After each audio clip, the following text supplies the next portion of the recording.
Hello, and welcome to another episode of Unbottleneck, the podcast where we solve common digital marketing problems. And today we're going to be talking about a very important topic on accessibility. And our guest is Lea Scudamore, and she comes from AimClear and is an accessibility expert.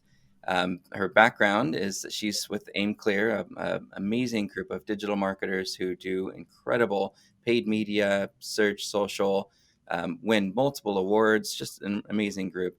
She's skilled at digital marketing, focused largely on search engine optimization, user experience, and organic content strategies. Her primary responsibilities include forming deep strategies for accounts, technical website optimization, which we've talked about plenty of times, reporting, troubleshooting, and additionally, she's actually leading the charge in the Web Content Accessibility Guidelines, or commonly known as WCAG, and ADA, the American Disabilities Association website, compliance for all of AimClear's clients. So if you're a client of AimClear, she's probably got a huge checklist of things that you need to focus on to make sure that people who have accessibility issues can use your website.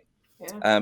Lea's career path includes nearly 2 decades of hands-on and management experience in SEO, website design, and content development. She's well equipped to help lead AimClear's clients, which have included Dell Enterprise Software, holy crap, Yeah. Quest Software, Airbnb, who knows Airbnb, Walk-in Lab, Siegel Outfitters, and numerous others. She's been described as fantastically detail-oriented, fully immersed in whatever she takes on, driven to achieve, motivated to do all the right things for others, and highly creative. And so thank you so much for being on the podcast today, and so much background and history. What got you excited about accessibility in the first place, or did you just fall into it? Well, accessibility actually kind of hit me like a freight train. I'm an SEO by trade, and I love SEO. It's almost an addiction. And I had a friend that was diagnosed with ALS, and we got this phone call, me and my 3 other girlfriends, and they said, "Hey, let's get together. We want to hang out. Let's meet at Dawn's house." And I was thinking margaritas, and then instead we were told about the access that she had ALS, and she asked for help doing some things. They were pretty big things, like sell her house and help move her mom, who she cared for, who had dementia, and then also move her into a care facility because it was really, really aggressive for them. They had estimated about 6 months to live. So these really big things were needing to be done very quickly. And in the process of trying to do that, she stopped communicating, stopped texting and things. And it got really frustrated. I got really frustrated because you're trying to do these great big heavy lifts and you're not getting replied to. And I didn't realize that ALS had taken her speech very quickly. And then it also took her ability to hold a phone. So because she couldn't hold her phone, it was mounted. And because it was mounted horizontally so that the fonts were big enough. But then everything we used to communicate, It's vertical. they didn't rotate. So she couldn't communicate with us on Facebook Messenger, anything. It was like nothing rotated. All of these apps are set to stay vertical, and it just made it really difficult. And then I started digging into like, why is this happening, and looking for extensions or plugins or whatever to help things rotate. And then I figured out that all of this was related to SEO. It was all things that SEOs are doing and developers are doing. And we need to like change the narrative here because this isn't a checklist. It's about people like my friend, Yeah. and just losing connection with everybody they know and love. So I know Eric at Stone Temple was big about that in his talks at different digital marketing conferences when asked, how much and who should I care about when they visit our website? Should we only care about the 80% or so that use the same devices that are up to date, or do we really care about that other 20%? And I've always agreed with him that it's about everyone, even that fraction of a percent of people that decide they want to use older browsers. Try your best to try to accommodate for them. They have their reasons. They're your customer, and we want to provide a great experience however we can. yeah, and when the thing is everybody's like, well, it's only 22% of the market has a disability, and you're just sitting here going, only? That's like 1 in 4. You know what I mean? That's 1 in 4 for sure, 1 in 5, but almost 1 in 4. And that's my mom, that's my dad, that's my friends that that have disabilities. It touches everybody, and until you have something big in your life like mine that changed the way you see this stuff, and it becomes inconvenient for you, that's when people actually start to pay attention to it. But at that point, it's too late. Right. There's $8 trillion market out there when you think about the people and the spending power that they have Yeah. for either people with disabilities or people that have a disabled And person. so you're literally just throwing that money away by not Seriously. giving it a little bit of attention. And I'm sure a lot of these things don't take a lot of effort. In some cases, I've heard some things that I'm sure we'll talk through Yeah. that are simple as just adding captioning to your videos, Yep. or simply changing a font in your style sheet from a 7 to a 10, right? It's like some Yeah. simple little things that can make a difference. So thinking about digital marketing in general for all those small business owners that have their own websites, what are we talking about? What exactly is website accessibility? I know you'd mentioned apps and some other things Mhm. for accessibility as well, but for those digital marketers that are looking to get their websites to appear in search results, what exactly are we talking about when we say accessibility? Accessibility is ensuring that your website shows up to the widest range of people as possible. And that's a really horrible answer, but it's the nutshell, right? Yep. It's making sure that images have sufficient alt text. So instead of saying uh, blue V-neck t-shirt. It says Mhm. a blue V-neck t-shirt with daisies on it, with yellow centers, white daisies, yellow centers, and a ruffle and a tie on the side. Those are two very different things. And yet, when you go into like e-commerce sites, you'll often see blue V-neck t-shirt for a woman's shirt that is actually highly detailed and very pretty. That's what I'm talking about as far as like a image alt text. Headlines, like everybody, one of my biggest pet peeves. Shove keywords in there and leave it. Yeah. Well, yeah, no, yeah, just keywords. They stuff keywords in alt text, or headlines are the worst. Like people think like the H1 or the headline one or title one, they think that that's not just like, they think it's just a pretty font size. So you'll see headlines just all over the pages, and they'll won't be in a right order. And the headlines are actually, that is the chronological order. It is no different Mhm. than a table of contents on a book, and they need Yeah. to be headline is your page title, and then you have your H2, which is your subtitles, and so And on, right? it's so frustrating too because John Mueller just said a few weeks ago in one of his talks that it doesn't matter if you have more than one H1 tag. And I'm like, John, yeah, stop telling people that. That's not right. It's I've always tried to not just from an accessibility standpoint, but I've always tried to preach the importance of having like an MLA format, right? The Yes, Modern Language Association, where yes. you have a headline, main headline, you have a summary paragraph, tell them what you're going to tell them. Mhm. You break out your topics into subheadings, Yep. and then you have a summary paragraph at the end, and you use an intuitive structure of heading, subheading, subheading, Right. so that users who read the page, maybe they've got images and styles turned off and they want to read it like just a text page. Some Yeah. people do that. They have readers that read pages. Yeah. And when he said that, I was just like, could you please We need a reiterate what you mean by H1? It this I think what he's trying to say, and for those people who are watching that video and trying to debunk this whole, you can have more than one H1 per page kind of thing, is what he's saying is that there's not a direct benefit to having just one H1 tag. And correct. and I agree with that, right? But I Right. think that there's a indirect problem that happens when users who have accessibility issues are reading multiple headlines. It's really confusing as a reader. Yeah. Yeah. And yeah. If you, one of the classic examples, if you want to see a really bad one of the worst websites out there is ABC Go. Okay. Every single thing on their homepage is an H1. Every Oh single my thing. god. So when people go there and it's Our like, Disney sites were on the Go domain back in '06. So I wonder if they screwed up the whole I don't know. primary domain. I couldn't tell you because I got to the homepage and I was just like, holy cow. It was really bad, but like everything's an H1. And then the items that divide the subjects up, like top news, finance, sports, all those, they're not even marked as headlines last I Yeah. looked. That's why we always see CNBC and Wall Street Journal, New York Times, and not ABC. Yeah, it's really bad. So yeah, jump onto the Wave extension, the Chrome extension, and like add it to Yeah. your Chrome and go check out your favorite sites and just look at the number of errors and warnings they have. Um, Mhm.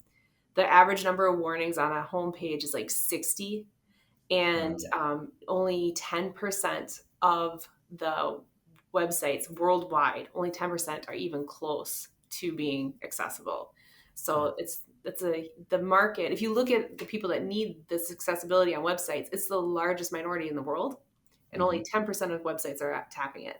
So it's a Yeah. huge amount of people that 90% of websites are completely ignoring.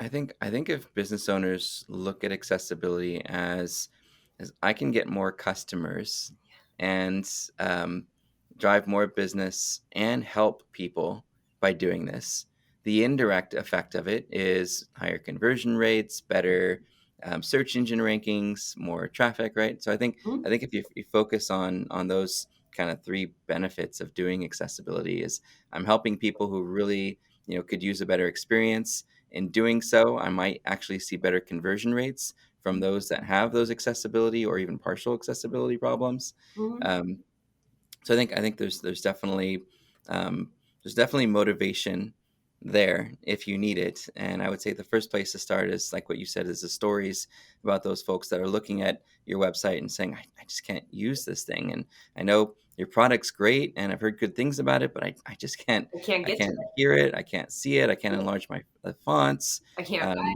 I'm low vision, right? I've got it. problems. So, Yeah. well, let's jump into some of our questions. The number one that I had on my list beyond just what the heck is this accessibility stuff even all about Yeah. is do all websites need to be accessible? Yeah. Because I did see a Facebook thread the other day where somebody said, no, for our clients, our client isn't somebody who needs accessibility. Our client's somebody who's an extreme sports person or something. Do all sites need to be accessible? Yes, all sites need to be accessible because accessibility does not is not only about people that are blind or people that are hard of hearing. Hmm. It accessibility also addresses all of the disabilities you can't see. It addresses people that have cognitive disorders that need a little more time on pages. Hmm. It addresses I could go on the number of things that it could be, and anybody that says, "Well, that's not my customer," that is fury. There's just fury. Because they are your customer, because they're buying things for other people. They're Yeah. registering their children. They're Hmm. doing things that is such a closed mindset, and you're not going to grow. Your business is not going to grow, and it's very short-sighted. You're not getting any referrals from that person. And the thing is word of mouth is so huge because the first brand to actually make it super simple to buy something for people that need assistive technologies, for example, they're going to get all the word of mouth or the word of tweet or the word of Facebook. Like they're going to get all of the promotion, like free promotion that you can't buy from people that are like, hey, I struggle with this and I was able to use this website really easy. That happens. They have communities where they talk about where you can get things on a website works for you. Um, Right. 73% of people have a problem with a website that they're experiencing barriers on a day-to-day basis. And that's not all just people with visual and hearing impairments, right? Right, Yeah. right. Yeah, there's a lot of data. I have a lot of data. If anybody needs data, hit me up on Twitter. I'll hit you with a link. That sounds like Because the making of a really good blog post, actually. it's already out there. That's why I said I'll send you a link because there's so much data. Yeah, let's definitely share some of those because I think those stats are important because as digital Yeah. marketers, we know there's a billion things that we want to do, and we know we have to get them approved by someone, by our clients, by our boss, by a manager, Hmm. and the data really helps to build a business case to make it happen. Yeah. We're even doing a scope change with one of our clients right now, and it needs to be data driven. We need to say this is what this could benefit or the benefit that could come if we're able to solve these issues. Yeah. And so having that data is so helpful for sure around accessibility. Yeah. Next question: what tools can webmasters use? You already mentioned one Yeah. to get a higher score or grade on accessibility, that wave extension, right? Yeah, there's a Wave extension, and you can also go to the W3C's website. It's wave.webaim, so webaim.org. You can go Okay. to that. That will help you you can actually put in a URL there and have it run through the tool. You can also Nice. download the Chrome extension version of it, which makes it really handy because whatever page you're on, you just hit the extension and away it goes, Mhm. and it'll give you errors and warnings and things that you could work on. It's handy because not only does it do it like from a technical standpoint, but it also does it from a like color contrast standpoint. So it helps out a Yes. little bit with design. So you make sure you have Nice. enough contrast between the background color and the font Yeah, color. no light gray on a dark gray kind Oh of my thing. gosh, light gray text is spam. Light gray text on a white background is spam. Yeah. Most people, with glasses can't see it because the reflection that they get from their phone or from their lenses on their glasses actually makes it really hard to read. So if you haven't It's taken worse your outside, I'm sure. yeah, that's where I was going. If you don't take your website outside for a walk and go sit outside on a sunny day and try to function through it without having to hide in your own shadow to see it, Yeah. people shouldn't need to do that to operate your I've website. even had to do that where I have to cover my phone Yeah, just to. everybody looks like a hunchback in Notre Dame. We're all like, you know what I mean? We're all like hunched up using our body to shield the sun so we can see things, and we shouldn't have to do that. So black font is best on a white background. You can, of course, use other colors, but just make sure if you're going to, with color for sure, always try to shoot for that AAA standard because there's the different variations, single, AA, and AAA. AAA is where I'd go for color contrast every single time. Got it. Lately, I heard about a service, it was about a month ago, that was actually ran by folks that have accessibility issues, and Yeah. you can pay them to use your website Mm-hmm. and give you accessibility advice based on their actual real experience. Do Mm-hmm. you know much about those, or do you have one that you recommend? I do know I do know a couple of them, and I've vetted a couple of them. I will have more news about that maybe later. Sweet. Right So, on. That's awesome. I think that's such a great thing because too we're helping provide jobs to folks that might have a harder time and getting a job somewhere else, and we're getting somebody's real experience using the 100%. site where they have real issues. It's not just an automated tool giving you specific clues, but it's a real person looking at your website. I thought that was such a neat idea. I wish I could remember the name of it, but that was such a cool concept. I honestly wanted to just like donate or invest in it just because I really believed in what they were doing. I thought that was amazing. Yeah, it's a really cool thing, and there's more to come on that. Sweet. All The right. biggest thing is that Easy. the one of the biggest problems, besides they're not my customer problem, is Mhm. not involving people with different abilities to test websites and just assuming like, oh, I've got my checklist, I'm going to do my checklist, and everything's going to be grand. And that's not really how it works. The hard part is you actually need people involved in do it. You do need to have a service like that does do those testing and does use your site in different ways and give you feedback about how it's working for people just using a keyboard Yeah. versus people that are just using a mouse versus people that are just using assistive technology like a braille display or Mhm. the text, reading the text to them as they navigate. Those sort of things need to be tested, and that's the only way you're actually going to get to the bottom of it and know how your site actually performs. And the other thing is those people Mhm. need to be involved from the ground up because retrofitting this stuff is really going to work 100%. There's always going to be something that you drop the ball on. Mhm. But so it has to be a very integrated thing. We already integrate our PPC with our SEO. Well, you hope anyway. And we already integrate our design with all of the different features and all the different places we show up in the world. Like Right. this is just another spot where we need to integrate. And it is really cool because they get jobs and they get trained in a trade that they will always have. And now you have peace of mind. And then you have You've peace done of mind and something you're really happy and good you've for got really people. cool Yeah. mates that work with you. So Uh, it's a good thing to but do. for a small business, it can be really expensive. So I think the starting point, I think for everybody who's got, a locksmith site or a Yeah. local florist, start with some of the tools. Yep. Maybe ask around to friends, Yep. who might have accessibility issues, just as a Yes. starting point, and say, hey, could I give you a Amazon gift card to buy some flowers off our site and just test it and give me some suggestions? Yep. That might be something that you could do as a starting point before you go to somebody whose full-time job is to do that, because I can imagine that cost will add up, and for a florist with a $200 budget, might struggle with Yeah. being able to do a full site audit. And Well, what are oh, that's go where I ahead. feel like tools fall short, don't you? Like shouldn't Yeah. WordPress and the big tools, like if they can do the math just as well as the Uh-huh. Wave extension could, they should be Yep. notifying, hey, this color font you chose isn't really compatible with the background color. Why might we suggest A, B, or C? Yep. Right?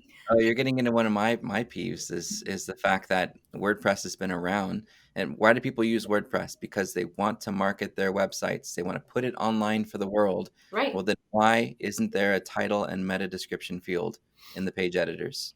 Why do we have to use plugins for that? That doesn't make Why? sense. Why do you have It to use doesn't plugins? make any sense Yes. at all. You Yeah, can there's not like use those fields. You don't have to use the fields, but they should be available. The whole reason you have a automatically. website is for marketing. Yes. Yes. So I'm with you strange. on that. I don't get it. If Anyway, so that drives me nuts, and I get it. Those developers who develop WordPress are not fans of SEOs, marketer tech, and marketing don't always blend together no matter how much you try to create words like MarTech. They just never go perfectly together. But we try so hard. Yeah, we do. Well, what are some attributes or focal points that we really need to pay attention to when it comes to accessibility? Well, fonts and I already colors, mentioned a lot. right?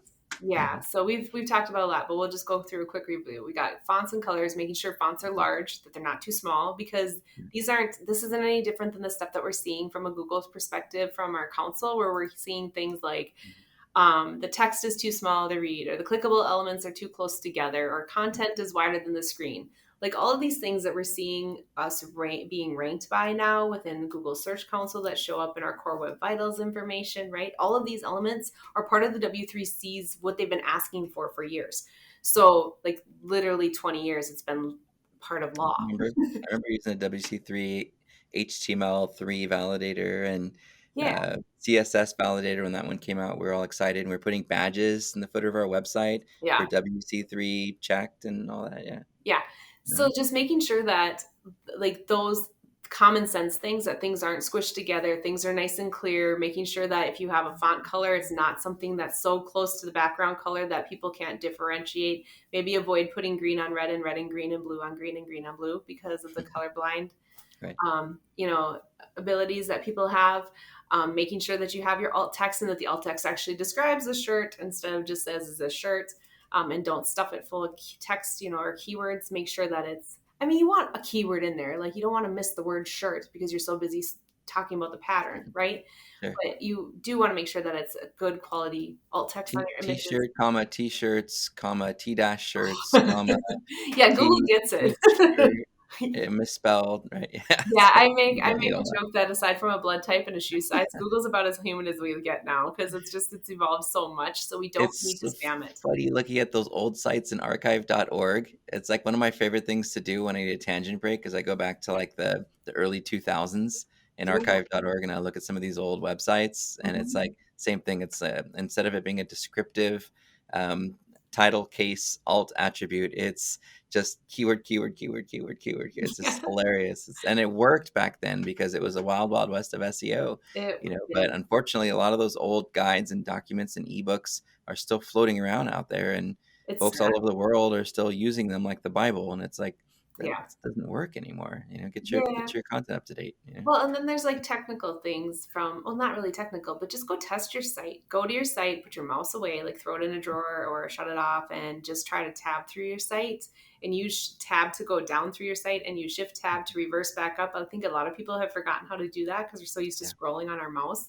But tab through, and can you skip through the navigation? Can you skip over the navigation and land in the content and just read the content? If you can't, That's accessibility issue. the nav tag that does that, right? Yeah, and then so you want to make sure you do that, and then because otherwise, some websites you start tabbing through, and you literally get stuck going through every navigation item. So, and if there's drop downs, then you're just going on forever, and then you find something, you finally get to the content you want to read, and then you have to tab through the navigation again once you click that like text link in it to go buy the product.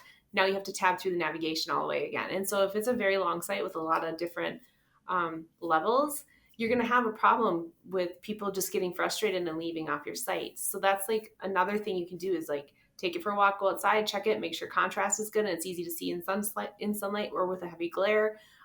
Go tab through your site. Vertical and horizontal, like you said before, right? Yeah, like What was that? vertical and horizontal, like you were saying Yeah, do before. the vertical horizontal thing. Make sure that everything pinches and zooms the way it needs to so that people can see it really well. And if they zoom in, does the font automatically wrap or are we now going left to right as well as up and down when we're scrolling? Like those are issues. Um, Should we care about a 2009 BlackBerry? oh, that's a really The fun tough question. question of the day. I don't know. I don't know, probably, but I feel like I don't know. I haven't done anything on a BlackBerry in so long. I would have to actually take it and go find one, plug it in, wait for it to charge. I've been telling my clients if they're not sure about compatibility to just Yeah. look at the last year of traffic at device traffic and analytics. Yeah. If you don't see a 2009 BlackBerry in there, you probably don't need to worry about it. But if you do see a lot of them, then, that and there's tools out there where you can spoof that you're using each of them, right? So you can go spoof that you're using a Apple 6s, and you can yeah. spoof that you're using a Samsung. Mobiletest.me was one I was using for a while. I Yeah, don't know if so you it's can still do things around. like that so that you can go through and check all the different, make sure things are wrapping the right way and that you don't have a Yeah. headline somehow off the screen, or there's a interstitials, a pop-up, right? A pop-up that Mhm. pops up off of the mobile screen and you can't actually get to it. Yeah. Or I always thought they did that on purpose just to force you to fill out a form. I was like, really? Like, well, seriously, I can't close this thing? right. And so those little X's that people are making too hard, or the actual, like Mhm. where the focus is, if you actually are tabbing through, the focus a lot of times will be off of the image itself. It's not even where the X is. And the reason Yeah. you have to match it so many times is that eventually you'll get to the right enough pixels that you'll actually hit the X.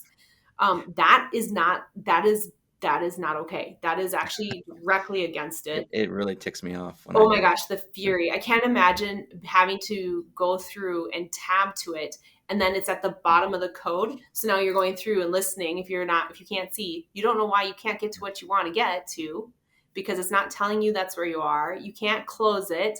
And then you get Mhm. taken to another page. And now you know what I mean? Now you're like, where was I? How did this happen? And they're just infuriating for everybody. My I number figured one, out a fix, by the way. Not that it's going to fix the you, website, and for the webmaster, they still need to fix it. But a couple of months ago, I discovered the three dots up on the top right of my browser, mhm. and a nice little option that says "View as Desktop," Yes. desktop view. And now, when I go to desktop view, it just goes, and now I can actually do whatever I need to do and But you pinch shouldn't have to and do that. That's the I know, problem, but now at least I know my way out because I right? was stuck. I was so frustrated, but now, and yeah, I wouldn't go back to that site again. But it's just the fact that And if it that's does happen to you, that seems to work. so 80% of people that go to a website and get frustrated They because leave. of the Yeah, accessibility issues or the experience, 80% will never come back. yeah, That's amazing. just fact. That's just That's the top stat on that blog that's post you're gonna do. yes. So you and your tricky little interstitials, if you're one of those people that are creating those things, eat Uh, that. Neil Patel, excuse me, Sorry. Sorry. Neil Patel. Yeah, and then the one of We the love him. We love you, Neil. Just give me a hard time. Sorry. There was one more thing I wanted to say that's really important. Oh, Attributes. can we talk about landing pages really, really quick? Yes, Landing for sure. pages have to have an escape to the homepage. They Hmm. have to. And I know that marketers really love those tight little funnels that you can see everything. SEOs call them spider traps. Yes. Hmm. Like I know they want them, but it is not okay. And so your home, you have to have a link to the homepage, either somewhere on the page in a text link form that is also labeled. Make sure those text links are labeled. But also the logo should be in the top left hand corner and be accessible very easily with the first tab click and be able to escape. It's not ideal for people that want them to go down the spider trap or through the funnel. However, it is mandatory. So Yep, I agree. Vincent Flanders back in the day had a site called Web Pages That Suck, yeah, and he would go through and I remember basically that. teach web pages. Remember that? He Yes, he I came up do. with Mystery That's Meat, funny. the non-intuitive navigation, and the guy was a pioneer in the world of usability. And it still surprises me that web designers, while we value their creative abilities, try to create a non-intuitive experience for users that isn't standardized. If I have to think about where I need to go to navigate the website, Right, my site failed. So like right. logos going in the middle of the screen instead of off to the top left, Yeah, or not having a standard navigation across the top right and having it kind of hidden or somewhere on the left or something weird. yeah, It's there are standards, when you navigate to websites that you're just used to. And I know you want to be creative web designers out there, but you need to find a balance. You can be creative while still maintaining usability standards so that users know what to do when they get to the website without having to figure your website out. yeah. Nobody should have to learn your website. That's what it comes down to. In Yes, short, they for shouldn't. sure. And the thing is a lot of people like, well, it's only 20% of my business or whatever, and I don't wanna work so hard to get my website to do it this way so that Yeah. in the end, like all of us are aging, just straight up. And so sites that work easy for people with disabilities or the technologies that they're using, they work even better for people without disabilities. So Yeah. this isn't just about this group. When you do a good job making your website or your app or your online documentation, your PDFs, your if your internal systems, if you make sure that those are all accessible, you are not only, and that the user experience is nice and clean and simplistic, Hmm. and just like you said, natural. It's a natural experience. You're not learning any. You don't have to Right. learn how to run it. You are making the world better for people with disabilities, but you're making it super smooth for people without, and that makes it so that money is spent faster. Higher conversion Lead rates. forms are filled out more quickly because they're Hmm. not trying to figure out how to do it. Like it's just, um, speaking of forms, like if you Autofill. oh, well, autofill is like, why not do that? Why not Yeah. take the pain out of it? I'm a busy mom. I have 2 exchange students that I got to get to soccer and feed them. And I've got 2 of Mhm. my own that are figure skaters and another soccer player. Gotta I fill don't, in all I the shouldn't have, information with your keyboard yes, I every shouldn't single have to time. do that. I should be able to go bloop, bloop, bloop, bloop all the way through from my phone or on my computer. And it's Shopify has it down. Anytime I click an ad in Instagram that goes to a Shopify site, I can literally just thumb my buy way through the now. entire experience. Yes. Yeah. Yes. And Father's Day gifts, they get ordered on time when that happens. So Mhm. things, because you don't have to like, oh shoot, I have to actually sit down and fill this out, right? That's right. It's It's Father's Day. I forgot. Yeah, Father's that's Day. Yeah. coming. Hey, that's Uh-huh. just a few days away. Yep. Um, so things like that, birthday presents, anniversary presents, like that all gets spent. That money gets spent, and those products get sent faster Mhm. when you don't have to sit down and do that. And those forms, back to the forms, when you have forms, if you have what the form needs to be completed properly in Mhm. the cell itself, and when somebody clicks in there, it disappears. Yeah. That is a big no-no. It needs to either rise above the cell so they can still see, like birthdays. How many times have you taken your birthday out of a field because you couldn't remember if it was a 2 or a 4-digit year, Uh-huh. right? Yep. That, or phone numbers. Do I need parentheses around the area code, or do I just straight put it in? Does it need dashes? Does it not need dashes? If you make it so that when people click in there, they no longer have the tip. That hurts people with cognitive disabilities or short-term memory loss or things like Yeah. that. So it's not just Just like, show the example, right in the field of here's yeah, what it's supposed to look like. yes, Example. and like, and Month, as soon month, as day, somebody day, clicks in year, there, year, year, year, year. yeah, Yep. and as soon as somebody clicks in there, it needs to go right above it so that they can Yeah. still see it while they're typing. Yep. So those are big things.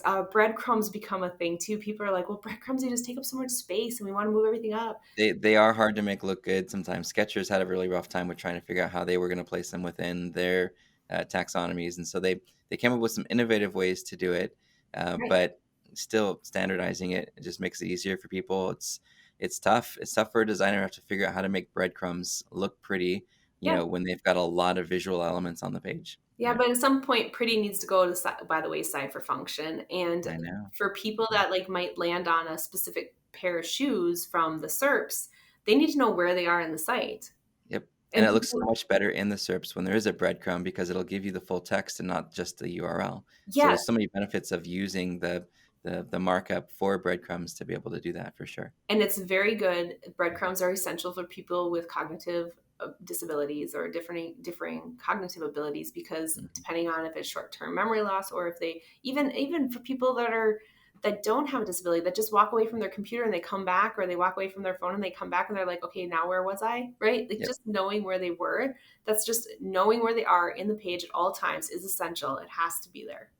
Yeah, I think there's another thing too that webmasters and digital marketers can start thinking about is voice search.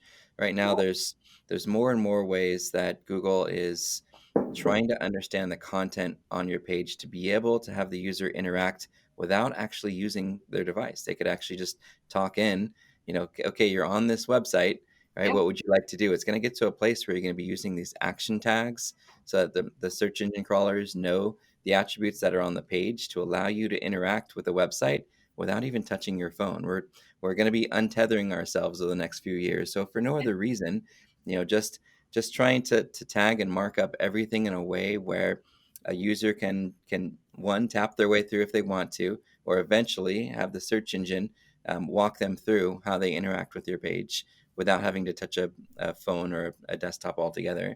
So I think there's a lot of benefits in thinking about those focal points that you mentioned for sure. Yeah, so those are just a few that pop into my head every time that I'm almost defensive of those items, but please just do these. Like this is just Yeah. like non-negotiable.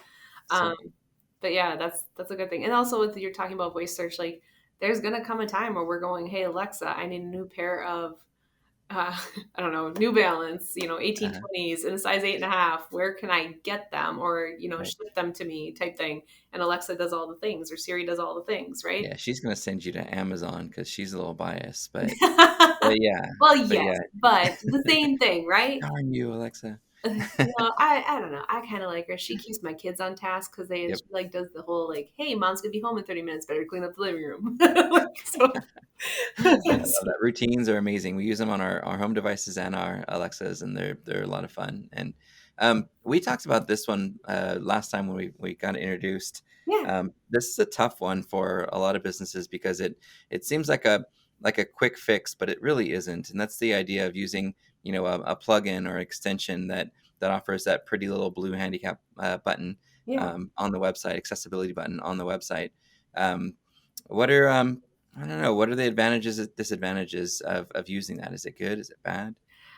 It's about it's good. They Okay. are good because they do help people that would really like a high contrast mode, so they can quickly change your They're website. not an end all, What right? was that? They're not an end all. Yeah, yeah, no, they don't fix anything. All they do, so if your website is not accessible, it's not going to fix your website accessibility, and it's not going to cover you from a lawsuit. It just isn't. Gotcha. But it is going to add a benefit for your users, which all of this is about users. This shouldn't be like, what's my checklist? It should be about Mm, like, how do I make this work for everybody? right. But it helps people that need different size font or need different background color, because the white on the black, white background with black text is tough, so they Yeah. switch it to black background with white text.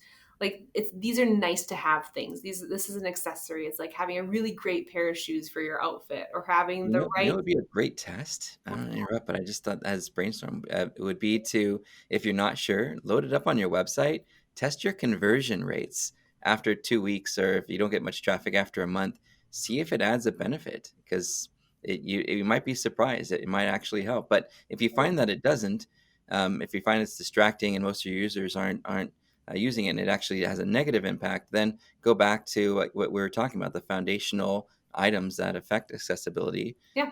But just running a test, you might actually find that with adding one little button, you might get more sales.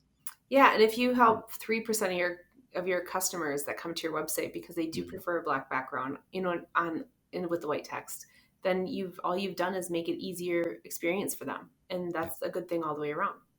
love it. Yeah.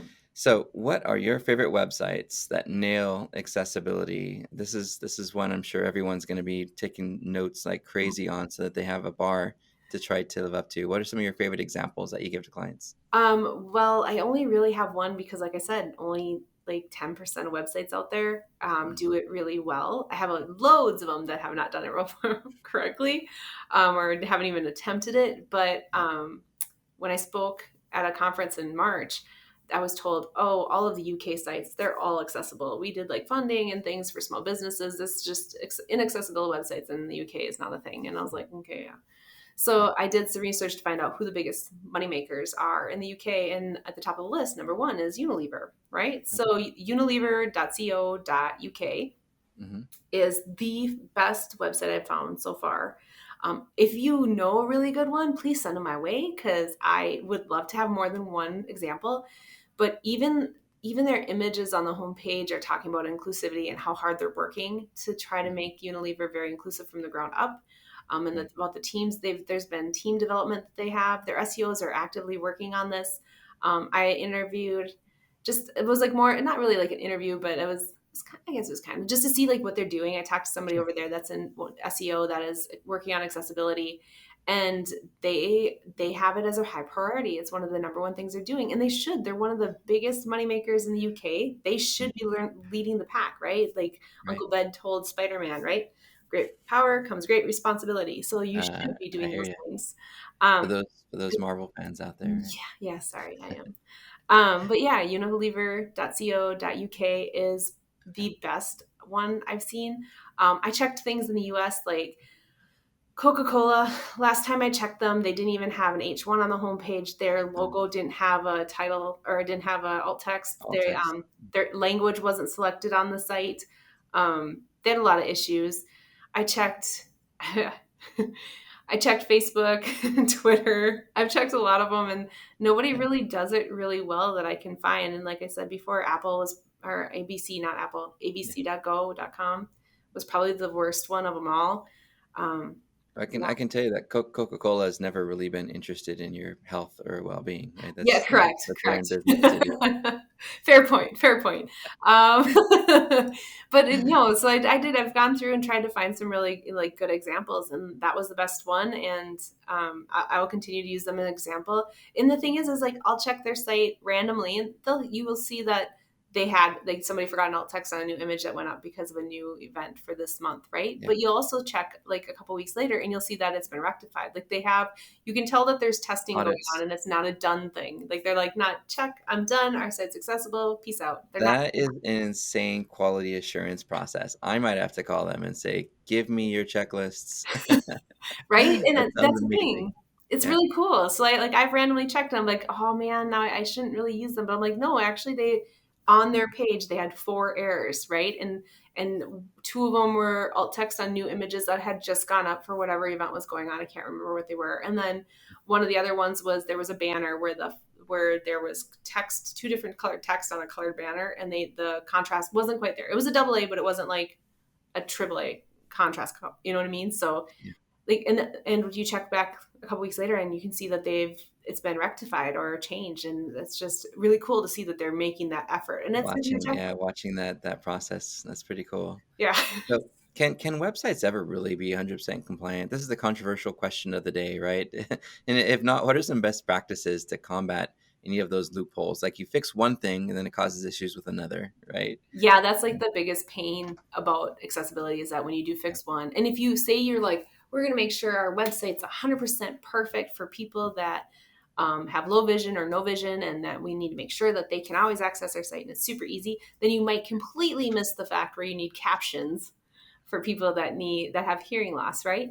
So Yeah. you have to be really careful about trying. It's a gray line. It's not a black and white line. There is a gray line, and you need to do your best to walk it and catch everything as you go. Right. Um, it's never going to be 100% done. It's just like websites, period, just are never done. There's always one new product to add, or a new service, or a new service or product to retire. Those things, it's always going to change. So you're never going to get a definitive, yes, you're all done. You have passed. Here's your gold sticker. We have that issue in SEO when we're trying to get Google page speed and Yes. Google Lighthouse and Pingdom tools. We're trying to get them all perfect scores, and you get a perfect score on one, and it causes a problem on the other. And we're just like, you know what, we have to find that balance and just accept one and move on. So for me, I tend to choose the new Google Core Web Vitals and Search Yes. Console. Yep. And the Lighthouse tool, and then I don't worry as much about some of the other third-party tools because that way at least I'm taking my audit from the source. But, Exactly. They're not yeah, ranking you. The third party that's tools it. are not ranking you. No matter how good you look on them on your site speed, they're not the ones actually giving you the grade. Yeah. It's like going to your science teacher for your English grade. You know what I And mean? I heard recently that some of the tools that are in Google Search Console are separate. Like they are sourced from, they're not specifically tied into like the search algorithms or anything. It's like a whole separate like tool set. I always thought, hey, Search Console is taking our search appearance and tying it in to help us rank. And it turns out it's really kind of almost like a third party tool of their own Yep. that they're using to help webmasters. That there isn't sort of some direct signal from Search Console to to your website rankings, which is great because then you don't have to stress out as much when you see warnings and errors in Search Console. It just gives you a nice little prioritized list to work on. Correct. But I think that's really neat. Yeah. Um, yeah. Sorry. Go ahead. No, that was it. So small businesses, I know, like we mentioned, there's some tools out there that they can experiment with. A lot of them probably can't afford, accessibility consultant or a company. What are some suggestions of places that they could go to? One, to kind of get a checklist of what they should be focused on, and two, some ways that they can kind of keep an eye on accessibility and have some level of peace of mind until they get to a place with their business that they could afford to bring in, a service provider. So I would, tools is tricky, but we've talked about a couple of them. Checklists are hard. Okay, so let's start with tools. tools, the webaim.org, so Yeah. wave.webaim.org. You go there, put your URL in, and test it. Or you can also download the Chrome extension or the extension for Firefox and then It's test your free. site. So Yeah. that's a really good way to start. Getting familiar with the W3C website, which is w3.org, and then you want to go to /WAI for Web Accessibility Initiative. Got So it. that is where you can start reading the WCAG, or the Web Content Accessibility Guidelines. Like, they're listed there so you can see like how in depth they go, and you'll That's also the know. first page I'm going to test, by the way, for accessibility. That's for sure. You should, because the team that works on it is, they're really, and it's a very simplistic page to get through because they need to make sure it's accessible. So Yep. that's one of the things that designers don't like. Well, it has to be so simplistic for it to be completely accessible, or it's just going to challenge us to be better in the end, right? Like, Yep. everything that makes you, like, everything that hurts seems to make you stronger, like they say.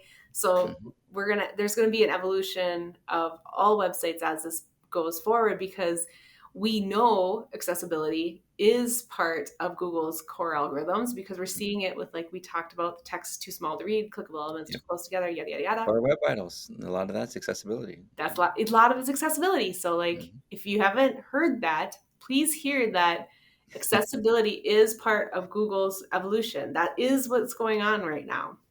So, user experience, accessible websites, that's the ticket. So, going for that. It's been in our tech audits for years. So yeah, Yeah. we've always been big believers in it. Partially in the beginning, even without data, simply because it lowers the exit rate when somebody does visit your website and Mhm. they decide to go back to Google and choose a different result.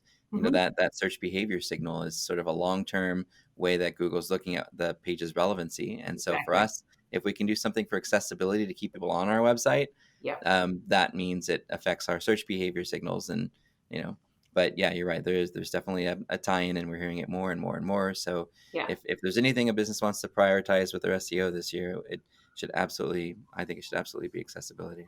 Yeah, so the tools through W3C, your core web vital measurements and things like that within Lightspeed, or page speed insights, and in your Search Console. Hmm. Those are another place to start, to make sure like all of those things are green and you don't see a lot of red and yellow. All your URLs are good. That's a place to start. You could also go to AimClear's blog. AimClear's blog, there's actually a basic test um, post in there, like, here are some things you can test just to see where you're at. There's I think I also, know who wrote that. I did, I also wrote a guide. I wrote an accessibility guide to kind of get you started on an introduction of what accessibility is, to help you. There's also on the website, it's the deck from the conference I did in March, Okay. where my whole goal was to help you build a case study to pitch it to your C-suite. So it takes That's you through the fantastic. numbers from both an American and, or I shouldn't say American, I should say United States and UK data. So one of the things that I found when I was doing my research and working with Purple is an organization in the UK that talks about the purple pound and how much money is in the pockets of people with disabilities or their families. And I worked with them to get data, and had a lot of conversations with them about how would we present all this stuff. And I Yeah. put it all together, and they liked it so much I got to present with them on International Nice. Accessibility Day, which was super Sweet. cool to be with, Yeah. like, the people, right? But yeah, we did work for the UK. We did research. We did research on the US and divided it up by disability versus the amount of money they have, the spending power Okay. they have. So a quick example is, like, in the US, independent living difficulty is $140 billion a year. Hmm. In the UK, independent living difficulty is 60 billion a year, and we know that it's increasing 14% year after year. So that number is astronomical. And by not being accessible in the UK, an example is supermarkets, by not having Hmm. accessible websites or apps, lose over 501 million pounds a month. Wow. That's an incredible amount of money. Restaurants is like 163 million pounds they've lost. Um, building like banks and building associations, or societies, building societies, 935 million pounds a month. Like Okay. that's money lost because their stuff isn't accessible. Can you imagine being a bank and not having accessible online access for people that need to see what's in their account? I cannot imagine being that. When you're in the millions like that, it seems ignorant to not spend whatever is necessary to be able to make that site more accessible. It feels like even for a large brand, it might end up being, a $100 or $200,000 initiative. But if you're making an extra $1 million a month, who cares? Right, and if and It also seems so back to small. that Yeah. 10% of your competition is maybe accessible, depending on Yeah. your industry, maybe. So you've got 10% competition in a monthly possible income of so many $1 million is Yeah. that's an astronomical amount of money. I just can't even imagine being like, yeah, they're not my customers. Like I Point literally point is point is the data is there, right? the It's data, there to yeah, prove it's it. there. You need it. So the presentation's on the AimClear website? Yeah, it's on the AimClear website. And then just like so one more fun fact, and I don't make friends at Twitter and Facebook when I do this, but Uh-oh. I'm not actually sure if it's the phone platform or if it's the apps themselves. But like Yeah. when we were talking about my friend and how she couldn't rotate her phone and losing access to like Mhm. Snapchat, Facebook, Twitter, Messenger, like just you name it, it wasn't available anymore. There are over 100,000 keywords searched every month with Mm. you name the search or you name the social channel Social plus site. the Yeah. word horizontal. Over 100,000 searches are just for like Facebook plus horizontal. 145,000 searches every 30 days. What do you think the story is there? Why Honestly, now? uh, ignorance. That is literally Mm. the only thing I can think of. And it's 873 keywords out there with that sort of a that's the intent, right? Or Yeah. extension to download to make Facebook horizontal, or extension to download to make Twitter go horizontal. Like that, there's an astronomical amount of people that are looking for help to stay connected the way they've been connected all these years, and all of a Right. sudden they're just losing it because it doesn't rotate. So, but they can come out with Facebook Lite and other versions of their, but they can't come up with it. That's not cool. It's not cool. It's Yeah. literally just not caring, and Yeah. the fact that there's no way they can say that they don't know. There's just no way. They have had to been at mentioned, or I mean I've had mentioned them and taken them. I'm nobody, but you know what I mean. But it's like they like it's very aggravating to me, and it was really sad seeing somebody that I love so much not, Be able to be on those apps. Yeah, that's especially right. when like she's living in a facility and it's COVID and nobody could go visit her, and then you know how like just think about how much we panic when we lose our phone for an hour. Think about not ever getting your phone back, right? Like that's literally what's happening. Yeah, that'd So be it's a just, nightmare. yeah, it's sad. It's very, very So, sad. question for you, for those larger brands that do suddenly have that epiphany of, oh my God, I need to start really paying attention to this. Does AimClear offer a service to help Yeah, we clients like that? audit. We audit Okay, sites. Yeah. fantastic. So how would they get a hold? They just go to AimClear and fill out a form. What's the best way they can get a hold of you to kind of get a discovery call going? Yeah, the best way to get a hold of me is not through LinkedIn. So don't send me a hey, I want to chat in LinkedIn, please. Um, go to AimClear's website, go to the contact us, fill out the form. It's very short and simple and easy to do. Is it autofill? Yeah, and you know what? There's nothing above the form. It's just a form. The contact us I'm just page should teasing. just be a form, nothing else. No ads, like because Sure. that's accessibility 101 too. Yep. Um, so just fill out the form, tell us what you want to talk about, tell us a little bit about yourself so we can make sure we get the right team on the call. And because we want to make sure that we get you started on the right foot to success. And yeah, hit the website, fill that out, and we'll get the team and all the right members gathered and brains going together, and magic I happens. can I can tell you as a client ourselves, I mean, we won't go anywhere else. The team there is incredible. Eric, Joe, Marty, Yeah. Laura, Leah, everybody there. You're just incredible. So I definitely recommend at least getting on a call to see, what the opportunity might look like. And I'm sure that the team there, they don't just jump into cost or you have to pay for that. They're listening and they want to know, more about your business and how they can help. So this was another amazing episode. Leah, you're incredible.